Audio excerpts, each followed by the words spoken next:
പ്രവാചകന് വധിക്കപ്പെട്ടു എന്ന് വരെ പറയുകയാണ്.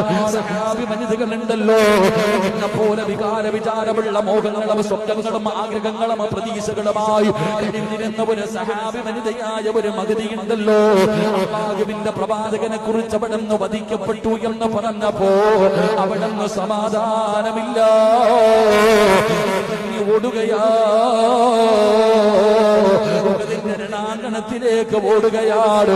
എവിടെ അല്ലാഹുവിന്റെ റസൂൽ, എവിടെ എന്റെ മുത്തി നബി, എവിടെ എന്ന് പറഞ്ഞുകൊണ്ട് ഉഹദിന്റെ രണാങ്കണത്തിലൂടെ ഒരു പെണ്ണിങ്ങനെ ഓടി നടക്കുമ്പോ അതാ അവിടെന്ന് വിളിച്ചു പറയുന്ന പെണ്ണ്,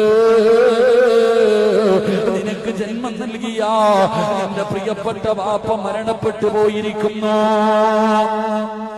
ത്തിലൂടെ ഇങ്ങനെ നടന്നു പോകുമ്പോ അവിടെന്ന് വിളിച്ചു പറയുന്ന പെണ്ണ്, അല്ലാഹുവിന്റെ പ്രവാചകനെ തെരഞ്ഞു നടക്കുന്ന പെണ്ണിനോട് ആരോടെന്ന് വിളിച്ചു പറഞ്ഞു, നിന്റെ പ്രിയപ്പെട്ട വാപ്പ അവിടെന്ന് ഷഹീദായി, നിന്റെ പ്രിയപ്പെട്ട വാപ്പ ഷഹീദായി.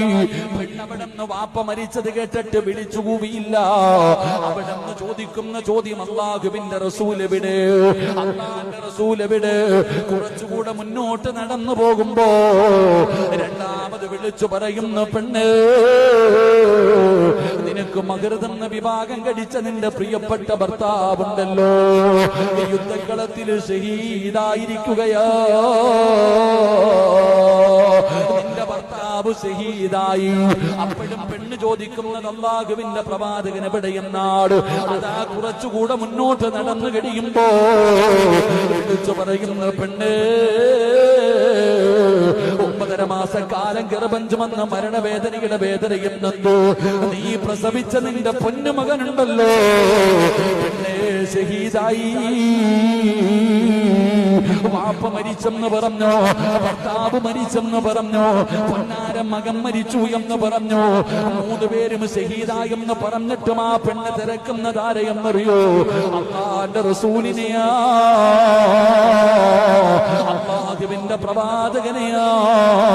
അവിടെ അല്ലാഹുവിന്റെ റസൂലിനെ കണ്ടു കഴിയുന്നപ്പോഴാണ് ആ സഹാബി വനിതയ്ക്ക് അവിടെ നിന്ന് സമാധാനമായത്.